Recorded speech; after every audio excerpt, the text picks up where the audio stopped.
یہ بالکل غلط کہا اور بیجا مسئلہ بتایا ہے۔ یہ آفر ایک انڈیا سے کال تھی تو میں یہ عرض کر دیتا ہوں کیونکہ اس میں سیکھنے کا بہت ہی مواد موجود ہے کہ ایک بہن نے یہ فرمایا کہ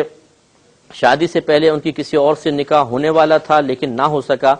اور پھر ان کی شادی کسی اور شخص سے ہو گئی اور یہ اس شخص سے فون پر گفتگو کرتی رہیں جو ان کے شوہر کو پتہ چل گیا۔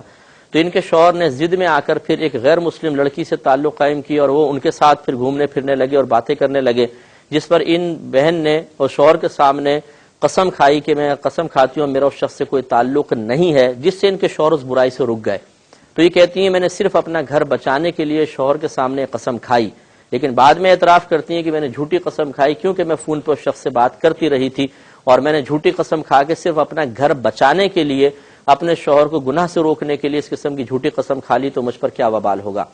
دیکھیے پہلی بات تو یہ کہ جھوٹی قسم پہ کوئی کفارہ وغیرہ نہیں ہوتا۔ دوسری بات یہ کہ جھوٹی قسم ہے کیا؟ اللہ تبارک و تعالیٰ کے نام اقدس کو ذکر کر کے یا کسی محترم شے کا ذکر کر کے اپنی بات کو پختہ کرنا۔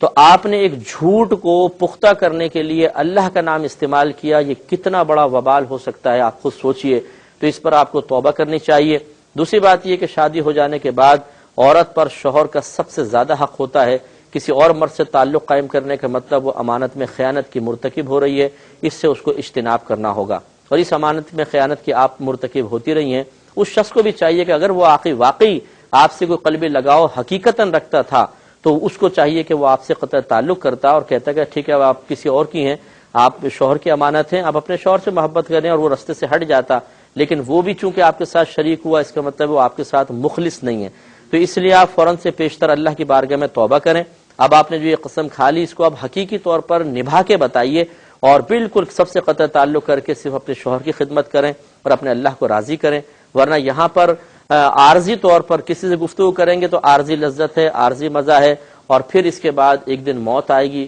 جب فرشتہ دروازے زندگی پہ دستک دے گا اور انسان اللہ تعالیٰ کی بارگاہ میں پہنچے گا تو وہاں بڑی شرمندگی ہے۔ تو اس لیے ایسا نہیں ہونا چاہیے، آپ بالکل قطع تعلق رکھیں، صرف اپنے شوہر کی خدمت کریں اور شخص و سختی کے ساتھ ڈانٹ کے منع کر دیں کہ آئندہ مجھے کال نہ کی جائے۔ ایک اور